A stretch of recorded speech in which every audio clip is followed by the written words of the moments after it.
ಬಂಧುಗಳೇ, ಇವತ್ತು ಸುವರ್ಣಾಕ್ಷರದಲ್ಲಿ ಬರೆಯುವಂಥ ಒಂದು ದಿನ ಇದು. ಈ ರಾಷ್ಟ್ರದ ಅತ್ಯಂತ ಶ್ರೇಷ್ಠ ಸಂಸದೀಯ ಪಟು, ಸ್ವತಂತ್ರ ಸೇನಾನಿ, ಪ್ರಧಾನಿನೇ ಆಗಬೇಕಾಗಿತ್ತು. ಕೆಲವು ಜಾತಿವಾದಿಗಳು ಅವಕಾಶ ಕೊಡಲಿಲ್ಲ ಅಷ್ಟೇ. ಗಾಂಧೀಜಿಯವರ ಅನುಯಾಯಿ, ಯಾವ ಇಲಾಖೆ ಕೊಟ್ಟರು ಕೂಡ ಎಲ್ಲ ಇಲಾಖೆಯಲ್ಲೂ ಕೂಡ ತಮ್ಮ ದಕ್ಷತೆಯನ್ನು ಮೆರೆದಂಥ ಮೇರುನ ರಾಜಕೀಯ ನಾಯಕ ಬಾಬು ಜಗಜೀವನ್ ರಾಮ್ ಅವರ ಹೆಸರನ್ನ ಸ್ಥಿರಸ್ಥಾಯಿಯಾಗಿ ಉಳಿಸಬೇಕು ಅಂತಂದು ಹೇಳ್ಬಿಟ್ಟು ನಾವು 2013-18ರಲ್ಲಿ ಇದ್ದಂಥ ಸಿದ್ದರಾಮಯ್ಯನವರ ನೇತೃತ್ವದ ಕಾಂಗ್ರೆಸ್ ಸರ್ಕಾರ, ಅದು ಸುವರ್ಣ ಯುಗ. ಸಿದ್ದರಾಮಯ್ಯನವರು ನಮ್ಮೆಲ್ಲರ ಪರವಾಗಿ ಇರೋದರಿಂದ ಸಿದ್ದರಾಮಯ್ಯನವರಂಥ ಒಬ್ಬ ಮುಖ್ಯಮಂತ್ರಿ ನನ್ನನ್ನು ಸಮಾಜ ಕಲ್ಯಾಣ ಮತ್ತು ಹಿಂದುಳಿದ ವರ್ಗಗಳ ಕಲ್ಯಾಣ ಸಚಿವನಾಗಿ ಅಧಿಕಾರ ಕೊಟ್ಟು, ಎಷ್ಟು ಬೇಕಾದ್ರೂ ಹಣನ ನೀನು ವ್ಯಯ ಮಾಡು, ದಲಿತರ ಕಲ್ಯಾಣ ಮಾಡು, ದಲಿತರ ಅಭಿವೃದ್ಧಿ ಮಾಡಿರಿ, ಶೋಷಿತರ ಸಮುದಾಯಗಳನ್ನು ಅಭಿವೃದ್ಧಿಯ ಮುಖ್ಯ ವಾಹಿನಿಗೆ ತರ್ರಿ ಅಂತಂದೇಳಿ ನಮಗೆ ಸಂಪೂರ್ಣವಾದಂಥ ಒಂದು ಅಧಿಕಾರವನ್ನು ಕೊಟ್ಟಿದ್ದರು. ಇವತ್ತು ಅವರು ಶಂಕುಸ್ಥಾಪನೆ ಮಾಡಿದರು. ಯಾರು? ಸಿದ್ದರಾಮಯ್ಯನವರು ಶಂಕುಸ್ಥಾಪನೆ ಮಾಡಿದಂಥ ಈ ಭವನ ಸಿದ್ದರಾಮಯ್ಯನವರೇ ಇವತ್ತು ಉದ್ಘಾಟನೆ ಮಾಡ್ತಾ ಇದ್ದಾರೆ. ಇದು ನಮ್ಮ ಸೌಭಾಗ್ಯ. ಇಂಥ ಒಬ್ಬ ಸಾಮಾಜಿಕ ನ್ಯಾಯದ ಪ್ರತಿಪಾದಕ, ಶೋಷಿತ ಸಮುದಾಯಗಳ ಧ್ವನಿ, ಹಿಂದುಳಿದ ವರ್ಗಗಳ ಸಿಂಹ, ಎಲ್ಲ ವರ್ಗಕ್ಕೂ ಕೂಡ ನ್ಯಾಯ ಸಿಗಬೇಕು ಅಂತಂದೇಳಿ ಇವತ್ತು ಹೋರಾಡುವಂತ ದೇಶದ ನಂಬರ್ 1 ಮುಖ್ಯಮಂತ್ರಿ ಸಿದ್ದರಾಮಯ್ಯ. ಇವರ ನಾಯಕತ್ವಕ್ಕೆ ಚ್ಯುತಿ ಬರಲು ಕೆಲವರು ನಾನಾ ರೀತಿಯ ಸಂಚಲನ ಮಾಡ್ತಾರೆ. ಯಾವ ಸಂಚಿಗೂ ಕೂಡ ಸಿದ್ದರಾಮಯ್ಯ ಹೆದರಬಾರ್ದು, ನಾವಿದ್ದೇವೆ. ಬೇಕಂತಲೇ ಒಬ್ಬ ಶೋಷಿತ ವರ್ಗಕ್ಕೆ ಸೇರಿರ್ತಕ್ಕಂಥವನು, ಬಡವರ ಉದ್ಧಾರ ಮಾಡ್ತಕ್ಕಂಥವನು, ಅಸ್ಪೃಶ್ಯತೆ ನಿವಾರಣೆ ಮಾಡ್ತಕ್ಕಂಥವನು, ಅಸ್ಪೃಶ್ಯರನ್ನು ಮುಖ್ಯವಾಹಿನಿ ತರ್ತಕ್ಕಂಥ ಕೆಲಸವನ್ನು ಮಾಡ್ತಕ್ಕಂಥ ಮುಖ್ಯಮಂತ್ರಿಗಳಿಗೆ ಅಡೆತಡೆಗಳು ಬರೋದು ಸಹಜ. ಅದರಿಂದ ಅದಕ್ಕೆ ಯಾವುದಕ್ಕೂ ಕೂಡ ತಾವು ಎದೆಗುಂದಬಾರ್ದು. ನಾವೆಲ್ಲರೂ ಕೂಡ ನಿಮ್ಮ ಜೊತೆಗಿದ್ದೇವೆ. 13-18ರಲ್ಲಿ ಯಾವ ರೀತಿಯಾದಂಥ ಸುವರ್ಣ ಯುಗ ಇತ್ತು, ಮತ್ತೆ ಆ ಯುಗ ಆರಂಭ ಆಗಬೇಕು. ಎಷ್ಟು ಗ್ಯಾರಂಟಿಗಳನ್ನು ಕೊಟ್ಟಿದ್ದೀರಿ, ಅವೆಲ್ಲವೂ ಕೂಡ ನಮ್ಮ ಸಮುದಾಯಕ್ಕೆ ಅನುಕೂಲ ಆಗಿರೋದು. ಇವತ್ತು 2,000 ರೂಪಾಯಿ ತೆಗೆದುಕೊಳ್ಳೋದಿರ್ಬೋದು, ನಮ್ಮ ಮಹಿಳೆಯರು 10 kg ಅಕ್ಕಿಯನ್ನು ಪಡಿತಕ್ಕಂಥವ್ರು ಇರ್ಬೋದು, ಹೆಚ್ಚು ಬಸ್ನಲ್ಲಿ ತಿರುಗಾಡತಕ್ಕಂಥವ್ರು ಇರ್ಬೋದು, ವಿದ್ಯಾರ್ಥಿಗಳಿಗೆ ಎಲ್ಲರಿಗೂ ಕೂಡ ಸೌಲಭ್ಯಗಳನ್ನು ಕೊಟ್ಬಿಟ್ಟು ಇವತ್ತು ಎಷ್ಟು ಈ ರಾಜ್ಯದಲ್ಲಿ ಜನಸಂಖ್ಯೆ ಇದೆಯೋ 75% ಇವತ್ತು ಈ ಸರ್ಕಾರದ ಸಿದ್ದರಾಮಯ್ಯನವರ ಫಲಾನುಭವಿಗಳು ಎಲ್ಲರೂ ಸೌಲಭ್ಯಗಳನ್ನು ಪಡಿತಾ ಇದ್ದಾರೆ. ಅಂತ ಮುಖ್ಯಮಂತ್ರಿ ಶ್ರೀಮನ್ ಸಿದ್ದರಾಮಯ್ಯನವರು ಇವತ್ತು ಈ ಒಂದು ಭವನಕ್ಕೆ ನಾನು ಸಚಿವ ಸಂಪುಟದಲ್ಲಿ ತೆಗೆದುಕೊಂಡು ಹೋದಾಗ ಯಾರೋ ಒಬ್ಬ ಮಂತ್ರಿ ಹೇಳಿದ್ರು, ಏನ್ರಿ ಆಂಜನೇಯ, ನೀನು ಇದು ಬಾಬು ಜಗಜೀವನ್ ರಾಮ್ ಸಮುದಾಯ ಭವನಕ್ಕೆ 90 ಕೋಟಿನ ಅಂತ ಕೇಳಿದರು. ಸಿದ್ದರಾಮಯ್ಯನವ್ರು ಆಯ್ತು 90 ಮಾಡಲಿ, ಎಷ್ಟರ ಮಾಡಲಿ, ಬಿಟ್ಬಿಡ್ರಿ, ಅವ್ನಿಗೆ ಆಂಜನೇಯ ಮಾಡ್ತಾರೆ, ನಿಮ್ಗೆ ಯಾಕೆ ಅಂದರು. 100 ಕೋಟಿಗೂ ಹೆಚ್ಚಾಗಿದೆ ಇದು, 100 ಕೋಟಿಗೂ. ಅದೇ ರೀತಿ ನಾವು ಸುಮ್ಮನೆ ಇರಲಿಲ್ಲ. ಇದನ್ನು ಮಾಡುವಾಗ ಭಾಳ ಒಂದು ಶ್ರಮಪಟ್ಟು ಆಸಕ್ತಿಯನ್ನು ವಹಿಸಿ ಈ ಭವನದ ವಿನ್ಯಾಸವನ್ನು ಮಾಡುವಂಥ ಸಂದರ್ಭದಲ್ಲಿ 8 ತಿಂಗಳು ಕಾಲಾವಕಾಶವನ್ನು ತೆಗೆದುಕೊಂಡಿದ್ದೇವೆ. ಇಲ್ಲಿ ಒಬ್ಬ ಮಂಜುನಾಥ್ ಅಂತ ಇದ್ದಾರೆ, PMC, ಅವರು ಇದ್ರ ವಿನ್ಯಾಸವನ್ನೆಲ್ಲ ಮಾಡಿದಂಥವರು. 8 ತಿಂಗಳ ಕಾಲ ಈ ಪ್ಲ್ಯಾನ್ ಹೆಂಗಿರಬೇಕು ಏನನ್ನೋ ಡಿಸ್ಕಷನ್ ಮಾಡಿ ಕೊನೆಗೆ ಸಿದ್ದರಾಮಯ್ಯನವರಿಂದಲೇ ಶಂಕುಸ್ಥಾಪನೆ ಮಾಡಿದ್ವಿ. ಆವತ್ತು ಶ್ರೀಮತಿ ಮೀರಾ ಕುಮಾರ್, ಬಾಬು ಜಗಜೀವನ್ ರಾಮರ ಸುಪುತ್ರಿ ಮೀರಾ ಕುಮಾರ್ ಅವರು ಕೂಡ ಅವತ್ತು ಸಾಕ್ಷೀಕರಿಸಿದ್ರು. ಅವ್ರನ್ನೂ ಕೂಡ ಅವತ್ತು ಮುಖ್ಯ ಅತಿಥಿಗಳಾಗಿ ಕರೆದಿದ್ವಿ. ಇವತ್ತು ನಮ್ಮ ಹಿರಿಯ ಸಹೋದರರಾಗಿರ್ತಕ್ಕಂಥ ಡಾಕ್ಟರ್ SC ಮಹದೇವಪ್ಪನವರು ಸಮಾಜ ಕಲ್ಯಾಣ ಮಂತ್ರಿಗಳಾಗಿದ್ದಾರೆ. ಅವರು ಇದಕ್ಕೆ ಭವನವನ್ನು ಉದ್ಘಾಟನೆ ಮಾಡುವಂಥ ಸಂದರ್ಭದಲ್ಲಿ ಎಲ್ಲ ರೀತಿಯಿಂದಲೂ ಅದ್ದೂರಿಯಾಗಿ ವಿಜೃಂಭಣೆಯಿಂದ ಇದು ಮಾಡಬೇಕು, ಇನ್ನೂ ಹೆಚ್ಚು ಇದಕ್ಕೆ ಸೌಲಭ್ಯಗಳನ್ನು ಕೊಡಬೇಕು, ಮ್ಯೂಸಿಯಂ ಆಗಬೇಕು. 35 ಅಡಿ ಎತ್ತರದ ಬಾಬು ಜಗಜೀವನ್ ರಾಮ್ ಪ್ರತಿಮೆ ಬರುತ್ತೆ ಅಲ್ಲಿ ಮುಂಭಾಗ, ಅದನ್ನು ಮಾಡೋಣ, ಏನು ಹೇಳ್ತೀಯಪ್ಪ ಎಲ್ಲ ಮಾಡೋಣ ಅಂತಕ್ಕಂಥ ಭಾಳ ಹೃದಯವಂತಿಕೆಯ ಮಾತನ್ನು ನಮ್ಮ ಸಹೋದರರಾಗಿರ್ತಕ್ಕಂಥ ಡಾಕ್ಟರ್ ಮಹಾದೇವಪ್ಪನವರು ಕೂಡ ಹೇಳಿ ಇವತ್ತು ಈ ಪ್ರೋಗ್ರಾಮ್ನೆಲ್ಲ ಅವರು ಆರ್ಗನೈಸ್ ಮಾಡಿದ್ದಾರೆ. ನಮಗೂ ಕೂಡ ಈ ಸಂದರ್ಭದಲ್ಲಿ ಆಂಜನೇಯ ನೀನು ಏನೇನು ಸಲಹೆ ಕೊಡ್ತೀವೋ ಅದರ ಥರನೇ ಮಾಡೋಣ ಅಂತಕ್ಕಂಥ ಭಾಳ ಹೃದಯವಂತದ ಮಾತನ್ನು ಹೇಳೋದ್ರ ಮೂಲಕ ಸೋತಂತ ನನಗೆ ಸ್ವಲ್ಪ ಧೈರ್ಯ ತುಂಬುವಂಥ ಕೆಲಸನೂ ಕೂಡ ಮಹಾದೇವಪ್ಪನವ್ರು ಮಾಡಿದ್ದಾರೆ. ಅವರಿಗೆ ನಾನು ಧನ್ಯವಾದಗಳನ್ನು ಅರ್ಪಿಸ್ತೀನಿ. ಮತ್ತು ನಮ್ಮ ಕರ್ನಾಟಕದ ಬಾಬು ಜಗಜೀವನ್ ರಾಮ್ ಎಂದೇ ಕರೆಯಲ್ಪಡುವ ನಮ್ಮ 10 ವರ್ಷಗಳ ಕಾಲ ಕೇಂದ್ರ ಸಚಿವರಾಗಿ ರಾಜ್ಯದಲ್ಲಿ ಕೆಲಸ ರಾಷ್ಟ್ರದಲ್ಲಿ ಕೆಲಸ ಮಾಡಿದ್ದಾರೆ. ಈಗ ಕರ್ನಾಟಕ ರಾಜ್ಯದಲ್ಲಿ ಆಹಾರ ಮತ್ತು ನಾಗರ ಪೂರೈಕೆಯ ಸಚಿವರಾಗಿ ನಮ್ಮ ಸಮುದಾಯದ ಹಿರಿಯ ನಾಯಕರಾದಂಥ KH ಮುನಿಯಪ್ಪನವರು ಅವತ್ತು ಇದ್ದರು, ಇವತ್ತು ಕೂಡ ಇಲ್ಲಿದ್ದಾರೆ.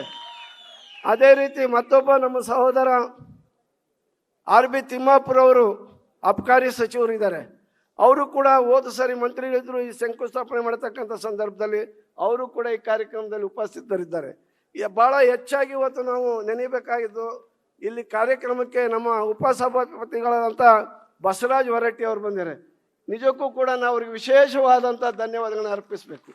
ಯಾಕಂದರೆ ಬಸವಣ್ಣನಿಗೂ ನಮಗೂ ಅವಿನಾಭಾವ ಸಂಬಂಧ. ಬಸವಣ್ಣ ನಮ್ಮವನೇ,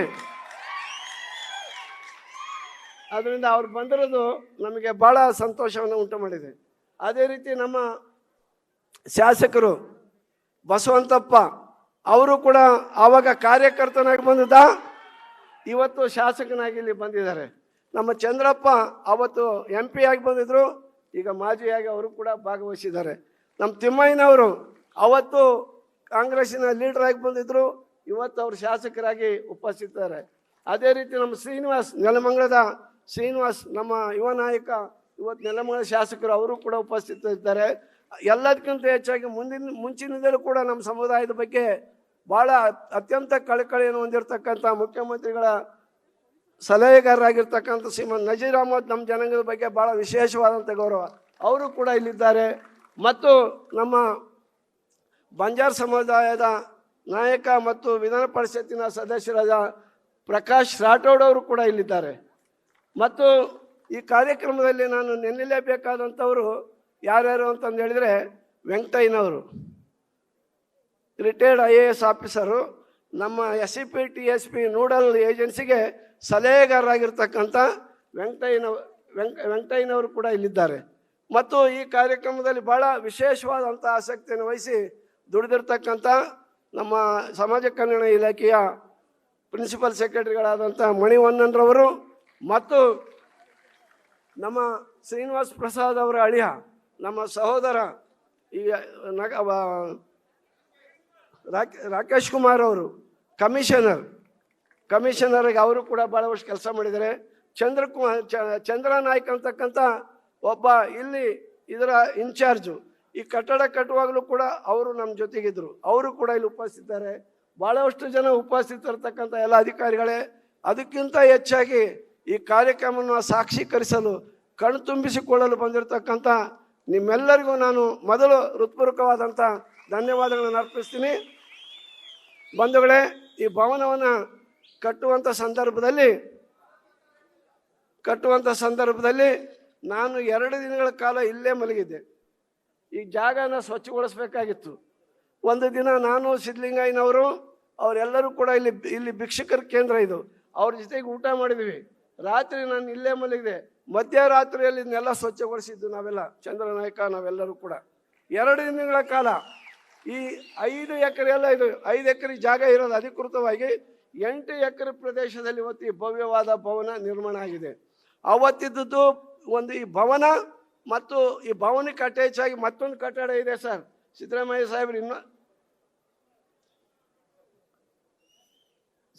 ಸಾಹೇಬ್ರು ಇನ್ನೊಂದು ದಿನ ಬಂದು ತಾವು ನೋಡ್ಬೇಕು ದಯವಿಟ್ಟು ಇದನ್ನ. ಈ ಕಟ್ಟಡಕ್ಕೆ ಅಟ್ಯಾಚ್ ಆಗಿರ್ತಕ್ಕಂಥದ್ದು KAS IAS ಕೋಚಿಂಗ್ ಮಾಡಲು ಅಲ್ಲಿ ಶಾಲೆಗಳು ಕಾಲೇಜುಗಳಿದ್ದಾವೆ ಸರ್. ಅವುಗಳಿದ್ದಾವೆ. ನಾನು ಮಂತ್ರಿ ಆಗಿದ್ದಾಗ ಇನ್ನೊಂದು 2ನೇ ಹಂತ ಒಂದು 5 ಸ್ಟಾರ್ ಹೋಟೆಲ್ ಸ್ಟೈಲ್ನಲ್ಲಿ ಒಂದು ಹಾಸ್ಟೆಲ್ ಆಗಬೇಕು. ಇಲ್ಲಿ ಯಾರು ಓದ್ತಾರೋ, ಯಾವ ನಾವು ತರಬೇತಿ ಕೊಡ್ತೇವೋ ಅಂಥ ಮಕ್ಕಳು ಇಲ್ಲೇ ಇರಬೇಕು. ಅದನ್ನು ತಾವು ದಯವಿಟ್ಟು ಇವತ್ತು ಘೋಷಣೆ ಮಾಡಬೇಕು. ಅವತ್ತು ಘೋಷಣೆ ಮಾಡಿದ್ವಿ ನಾವು, ಆದರೆ ಅದು ಕಟ್ಟಕ್ಕೆ ಆಗಲಿಲ್ಲ. ಮತ್ತೆ ನೀವು ಅಧಿಕಾರಕ್ಕೆ ಬರಲಿಲ್ಲ ಅವಾಗ. ಈಗ ನೀವು ಬಂದಿದ್ದೀರಾ, ಅದರಿಂದ ಇನ್ನೂ 100 ಕೋಟಿ ರೂಪಾಯಿ ವೆಚ್ಚದಲ್ಲಿ ಒಂದು ಭವ್ಯವಾದ ಹಾಸ್ಟೆಲ್ ಎಲ್ಲಿ ಇಂಡಿಯಾ ದೇಶದಲ್ಲಿ ಎಲ್ಲೂ ಕೂಡ ಇರಬಾರ್ದು. ಇಲ್ಲಿ KS IAS ಕೋಚಿಂಗ್ ಪಡಿತಕ್ಕಂಥ ಮಕ್ಕಳಿಗೆ ಇಲ್ಲೊಂದು ಹಾಸ್ಟೆಲ್ ಅದನ್ನು ಒಂದು ತೆರೆದ್ರೆ ಇದು ಭಾಳ ಭವ್ಯವಾಗಿ ಎಲ್ಲ ಈ ಕಾರ್ಯಕ್ರಮಕ್ಕೆ ಉಪಯೋಗ ಆಗುತ್ತೆ. ಅದರಿಂದ ಇಲ್ಲಿ ನಾನು ಎಲ್ಲ ಮಂತ್ರಿಗಳ ಹತ್ರ ಮನೆ ಬಾಗಿಲಿಗೆ ಹೋಗಿದ್ದೆ. ನಾವು ಸೋತಾದ್ಮೇಲೆ BJP ಬಂತು. BJP ಬಂದಂಥ ಸಂದರ್ಭದಲ್ಲಿ ಆ ಗೋವಿಂದ ಕಾರಜೋಳು ಸಮಾಜ ಕಲ್ಯಾಣ ಮಂತ್ರಿಗಳಿದ್ರು, ಅವ್ರ ಮನೆ ಬಾಗಿಲಿಗೆ 5-6 ಸರ್ತಿ ಹೋಗಿ ಬಂದು ವಿಸಿಟ್ ಮಾಡಿರಿ ಅಂತ ಹೇಳಿದೆ. ಗೋವಿಂದ ಕಾರಜೋಳು ಕೂಡ ಬಂದಿದ್ದರು. ಮತ್ತು ಕೇಂದ್ರದ ಮಾಜಿ ಸೋಷಿಯಲ್ ವೆಲ್ಫೇರ್ ಮಿನಿಸ್ಟರ್ ಆದಂಥ ನಾರಾಯಣಸ್ವಾಮಿ ಅವರು ಕೂಡ ಕರ್ಕೊಂಬಂದಿದ್ದೆ. ನಂತರ ಆ ಶ್ರೀನಿವಾಸ್ ಪೂಜಾರಿ ಅವರಿಗೂ ಕೂಡ ನಾನು ಹೋಗಿದ್ದೆ. ಇದನ್ನು ಜಲ್ದಿ ತ್ವರಿತಗತಿಯಲ್ಲಿ ಮಾಡಿಸಿ ದುಡ್ಡು ನಾವೆಲ್ಲ ಇಟ್ಟಿದ್ದೇವೆ. ಆವಾಗಲೇ ದುಡ್ಡು ಇಟ್ಬಿಟ್ಟಿದ್ದೇವೆ ಸರ್, ನಾವು ಫಿಕ್ಸ್ ಇಟ್ಟಿದ್ದು. ಅವ್ರ ದುಡ್ಡೆಲ್ಲ ನೀವಿದ್ದಾಗಲೇ ನಾವು ದುಡ್ಡು ಇಟ್ಟಿದ್ವಿ, ವೆಂಕಯ್ಯನವರು ನಾವೆಲ್ಲರೂ. ಅದು ಈ ಕ್ರೈಸ್ತ ಸಂಸ್ಥೆಯಲ್ಲಿ ಹಣ ನೀಡಿ ಇದು ಟೆಂಡರ್ ಕರೆದಿರ್ತಕ್ಕಂಥದ್ದು. ಈ ಟೆಂಡರ್ ಕರೀತಕ್ಕಂಥ ಸಂದರ್ಭದಲ್ಲಿ ನಾಗಾರ್ಜುನ ಅಂತಕ್ಕಂಥ ಒಂದು ಕಂಪನಿ ಕೊಟ್ವಿ. ಅದು SRನ ಮೇಲೆ 15% ಜಾಸ್ತಿ ಕೊಟ್ವಿ. ಜಲ್ದಿ ಕೆಲಸ ಮಾಡಲಿ ಅಂತೇಳಿ 10% ಅಡ್ವಾನ್ಸನ್ನು ಕೂಡ ದುಡ್ಡು ಕೊಟ್ವಿ. ಆದರೆ ನಾಗಾರ್ಜುನ ಕಂಪ್ನಿಯವರು ಸ್ವಲ್ಪ ಲೋಪ ಮಾಡಿದ್ದಾರೆ, ಅಷ್ಟು ಗುಣಮಟ್ಟದಲ್ಲಿ ಬಂದಿಲ್ಲ. ಶೆಲ್ಲರ್ ಎಲ್ಲ ಸರಿ ಇಲ್ಲ, ಅದನ್ನೆಲ್ಲನೂ ಕೂಡ ಅವ್ರ ಹತ್ರ ಹೇಳಿ ಮಾಡಿಸ್ಬೇಕು. ಅದನ್ನು ಕೂಡ ಇಲ್ಲಿ ಕೆಲಸ ಇದೆ. ಮುಂದೆ ಇನ್ನೂ ಏನೇನು ಆಗ್ಬೇಕನ್ನೋ ನಾವೆಲ್ಲ ನಿಮ್ಮ ಹತ್ರ ಮನವಿ ಮಾಡಿಕೊಳ್ತೀವಿ. ನಾನು ಹೆಚ್ಚು ಸಮಯವನ್ನು ತೆಗೆದುಕೊಳ್ಳಲ್ಲ, ಸಮಯನೂ ಕೂಡ ಜಾಸ್ತಿ ಆಗಿದೆ. ಇದಕ್ಕೆ ಶ್ರಮಿಸಿದಂಥ ಎಲ್ಲ ಅಧಿಕಾರಿ ವರ್ಗದವರಿಗೆ ನಾವು ಋಣಿಯಾಗಿದ್ದೇವೆ. ಅದರಲ್ಲೂ ವಿಶೇಷವಾಗಿ ಮುಖ್ಯಮಂತ್ರಿಗಳು, ಒಬ್ಬ ಹೃದಯವಂತ ಮುಖ್ಯಮಂತ್ರಿ, ಅಸ್ಪೃಶ್ಯರ ಧ್ವನಿ ಇದ್ದದ್ರಿಂದ, ನಮ್ಮನ್ನು ಉದ್ಧಾರ ಮಾಡಬೇಕು ಅಂತ ಕಳಕಳಿ ಇದ್ದದ್ರಿಂದ, ಬದ್ಧತೆ ಇದ್ದುದರಿಂದ, ನನ್ನಂಥ ಒಬ್ಬ ಸಾಮಾನ್ಯ ವ್ಯಕ್ತಿಗೆ ಅಂಥ ದೊಡ್ಡ ಅಧಿಕಾರ ಕೊಟ್ಟು ಇಂಥ ಕಾರ್ಯನೆಲ್ಲ ಮಾಡಿಸ್ಲಿಕ್ಕೆ ಅವರು ಪ್ರಮುಖವಾದ ಕಾರಣಕರ್ತರಾಗಿದ್ದಾರೆ. ಅವರಿಗೆ ನಾನು ಹೃತ್ಪೂರ್ವಕವಾದಂಥ ಧನ್ಯವಾದಗಳನ್ನು, ಕೃತಜ್ಞತೆಗಳನ್ನು ಈ ಸಂದರ್ಭದಲ್ಲಿ ಹೇಳಿ ನಿಮ್ಮೆಲ್ಲರಿಗೂ ನಮಸ್ಕರಿಸಿ ನನ್ನ ಪ್ರಾಸ್ತಾವಿಕವಾಗಿ ನಾನು ಹೇಳಬೇಕಾದಂಥ ಮಾತುಗಳನ್ನು ಹೇಳಿ ನನ್ನ ಮಾತು ಮುಗಿಸ್ತೇನೆ. ಯಾಕಂದ್ರೆ ನನ್ನ ಮೇಲೆ ಯಾವಾಗಲೂ ಕೂಡ ನಮ್ಮ ಪಾರ್ಟಿಯಲ್ಲಿ ಈ ಸೋತವ್ರನ್ನೆಲ್ಲ 70 ಲಿಸ್ಟಿಗೆ ಸೇರಿಸ್ಬಿಡ್ತಾರೆ. ನಾವು 70 ಲಿಸ್ಟಿಗೆ ಹೋಗೋರಲ್ಲ, ನಾವು ಜೀವಂತವಾಗಿ ಸೋಲೆ ನಮ್ಮನ್ನು ಎದುರಿ ಓಡೋಗಬೇಕು. ನಾವು ಜನಪರವಾಗಿ ಹೋರಾಟ ಮಾಡ್ಕೊಂಬಂದಿರ್ತಕ್ಕಂಥವ್ರು. ಆದರೆ ಇಂಥ ಸಂದರ್ಭದಲ್ಲಿ ನಮ್ಮ ಮುಖ್ಯಮಂತ್ರಿಗಳು ಸಿದ್ದರಾಮಯ್ಯನವರು ಮತ್ತು ನಮ್ಮ ಸಹೋದರ ಡಾಕ್ಟರ್ SC ಮಹದೇವಪ್ಪನವರು ನನಗೆ ಪ್ರಮುಖವಾದಂಥ ಜವಾಬ್ದಾರಿಯನ್ನು ಕೊಟ್ಟು ಈ ಸಭೆಯಲ್ಲಿ ಮೊದಲೇ ನೀನೇ ಮಾತಾಡು ಅಂತೇಳಿ ಅವಕಾಶ ಮಾಡಿಕೊಟ್ಟಿದ್ದಾರೆ. ಅದಕ್ಕೆ ಅವರಿಬ್ಬರಿಗೂ ಕೋಟಿ ಕೋಟಿ ಧನ್ಯವಾದಗಳನ್ನು ಅರ್ಪಿಸಿ ನನ್ನ ಮಾತು ಮುಗಿಸ್ತೇನೆ. ಜೈ ಬಾಬೂಜಿ. ಈ ಕ್ಷೇತ್ರದ ಶಾಸಕರು ಮುನಿರತ್ನಂರವರು, ನಾನು ಹೆಸರು ಹೇಳಿಲ್ಲ, ಕ್ಷಮಿಸ್ಬೇಕು. ಯಾಕಂದರೆ ಆವಾಗ ನಮ್ಮ ಪಾರ್ಟಿಯಲ್ಲಿ ಇದ್ದರು, ಈಗಲೂ ಸ್ವಲ್ಪ ನಮ್ಮ ಕಡೆಗೆ ಇದ್ದಂಗೆ ಇದ್ದಾರೆ ಅವರು ಯಾವುದೇ ತಂಟಿ ತಕರಾರು ಮಾಡಿದೆ ಒಂದಿನ ಬಂದು, ಆಂಜನೇಯ ಇದು ಭಾಳ ಚೆನ್ನಾಗಿ ಬರಬೇಕು ಮಾಡ್ರಿ, ನನ್ನಿಂದ ಏನು ಸಹಕಾರ ಬೇಕು ಹೇಳಿ ಎಲ್ಲದನ್ನು ಕೂಡ ಮಾಡ್ತೀವಿ ಅಂತಂದೇಳಿ ಇದಂಥ ಒಬ್ಬ ಹೃದಯವಂತ ನಮ್ಮ ಶೋಷಿತರ ಪರವಾಗಿ ಇರ್ತಕ್ಕಂಥ ಮುನಿರತ್ನಂರವರಿಗೂ ಕೂಡ ನಾನು ಧನ್ಯವಾದಗಳನ್ನು ಅರ್ಪಿಸ್ತೀನಿ.